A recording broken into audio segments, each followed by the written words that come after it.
nghi đây đó.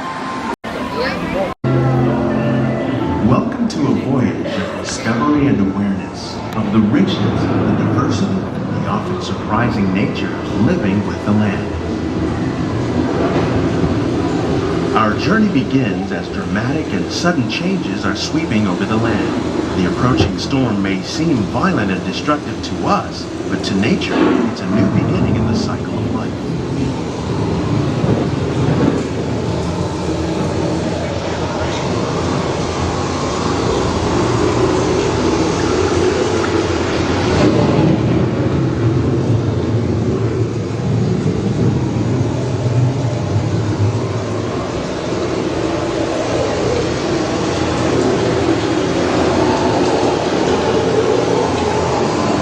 Beneath the surface of the land, roots trap water from the flowing mud, extracting precious nutrients and minerals. These elements, when combined with sunlight, create the diverse living systems of our planet.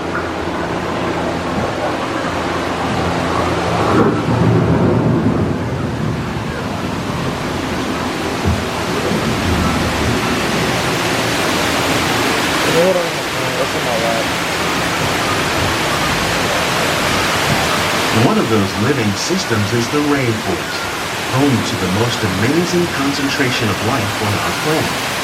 These dense and beautiful forests cover only a tiny portion of the Earth's surface, but they contain more than half of its plant and animal species. Rainforests are also extremely rich and productive living systems, providing us with oxygen, food, medicine, and other elements essential to our lives. Oh, it's an alligator. I saw it. There's an alligator over there. In the water over there.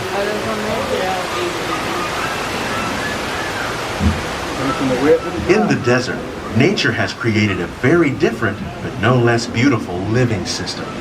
And while this arid landscape may seem lifeless, it is very much alive. The plants and animals that have learned to survive in these harsh conditions make use of what little water they can find and avoid the scorching rays of the relentless sun.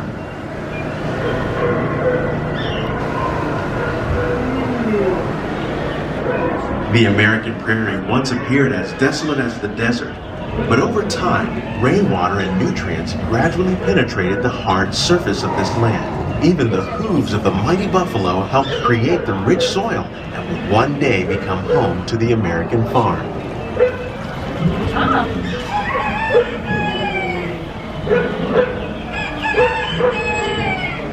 Get him, Bailey.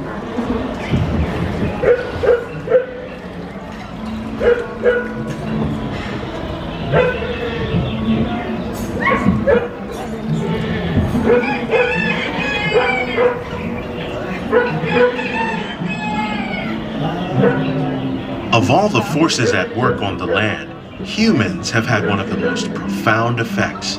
The need to produce food for a growing world led to the enormous use and sometimes overuse of the land. In our search for more efficient ways to grow food, we often fail to realize the impact of our methods.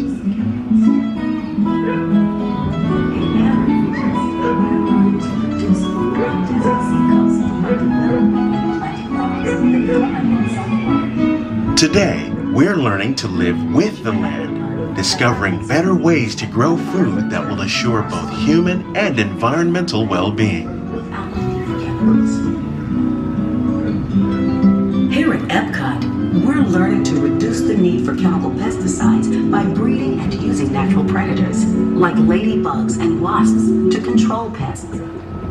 In the farmlands across America, we're learning that by plowing under vegetation containing natural fertilizers, we can enrich the soil without the use of chemicals.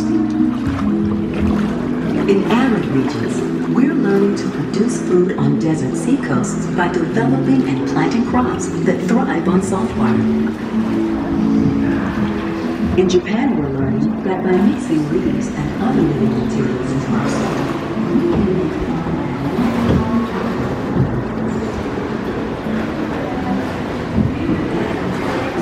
How will we meet tomorrow's growing needs for food production, yet still respect the needs of the land, Some of the answers are being discovered just ahead.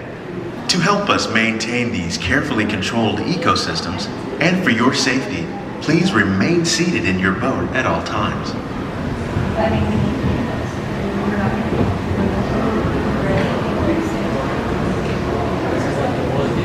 Just dragon. No, just dragon fruit. There's dragon fruit.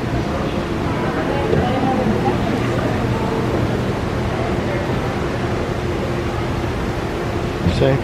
Welcome to our living laboratories, where scientists from Epcot and the U.S. Department of Agriculture are exploring innovative ways to produce bountiful harvests now and into the future.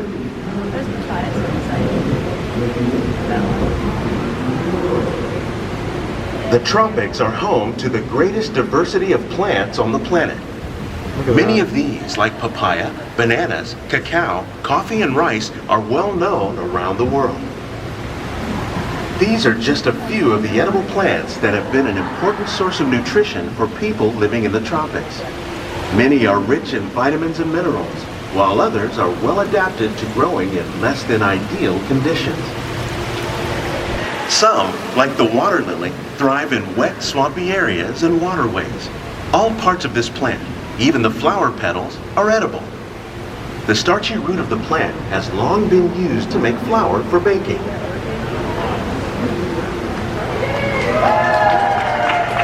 One day, many of these lesser-known tropical plants may be as important as the bananas growing on both sides of the boat. More than 28 million tons of bananas are eaten annually, making it the most popular fruit in the world.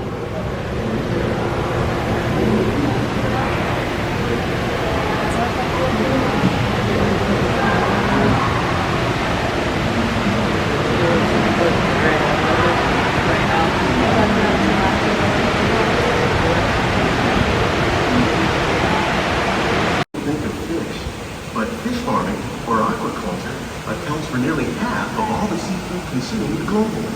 Tilapia, bass, and catfish, like the ones you see here, are three of the more popular crops raised by fish farmers. The sustainable system we're using here recycles the water in the tanks. As a result, we're able to save millions of gallons each year. Our small fish farm produces nearly 5,000 pounds of fish each year to serve in restaurants around Walt Disney World. Innovations like this one can play an important role in our efforts to produce bountiful harvests and still protect natural resources.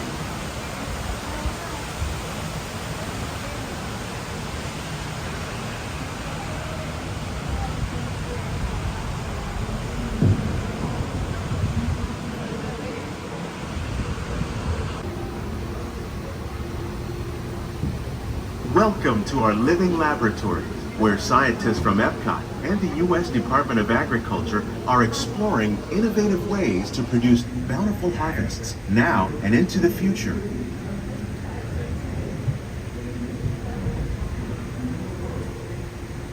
The tropics are home to the greatest diversity of plants on the planet. Many of these, like papaya, bananas, cacao, coffee, and rice, are well known around the world. These are just a few of the edible plants that have been an important source of nutrition for people living in the tropics. Many are rich in vitamins and minerals, while others are well adapted to growing in less than ideal conditions.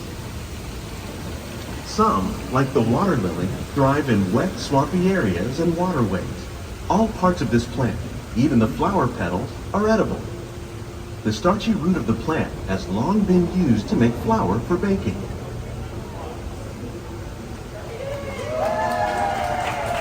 One day, many of these lesser-known tropical plants may be as important as the bananas growing on both sides of the boat. More than 28 million tons of bananas are eaten annually, making it the most popular fruit in the world.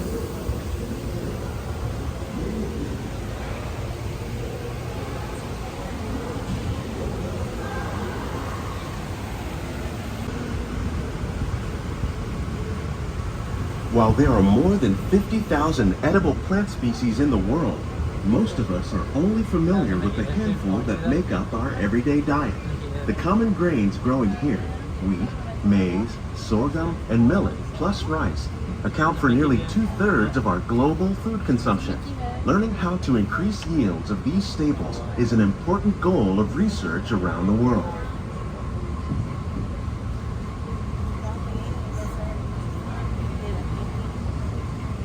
These plants are definitely on their way up. Innovative growing techniques like these increase yields while more efficiently using resources like water, fertilizer, and pesticides. Another innovation at work here is our integrated pest management program. By populating our greenhouses with beneficial insects that prey on harmful pests like aphids and flies, we are significantly reducing our reliance on conventional pesticides. We're growing these crops using our nutrient film system. This technique precisely controls and recycles water and nutrients. With it, we can produce over 27,000 heads of lettuce a year in this one small area.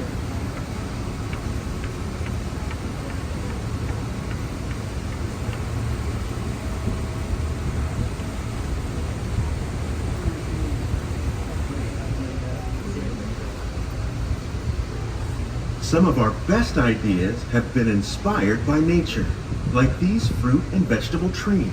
By growing these ground plants vertically, we can increase yields and better control diseases.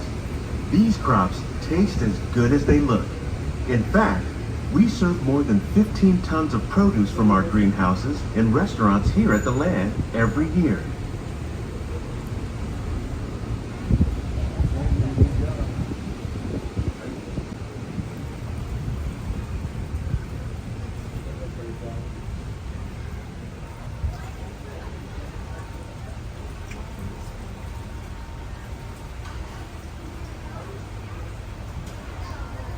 The future of agriculture may include innovative ideas like this vertical growing system. Plants grown in this way use a fraction of the space required by traditional growing methods. That saves water and increases production. The aquaponics system on your left combines hydroponics with aquaculture. The fish provide a natural source of fertilizer for the plants, and the plants help keep the water clean for the fish. It's another great way to produce more while using less. In our lab, Epcot scientists are working with the U.S. Department of Agriculture on a number of innovative projects. The goal of these efforts is to produce higher yielding and better quality plants.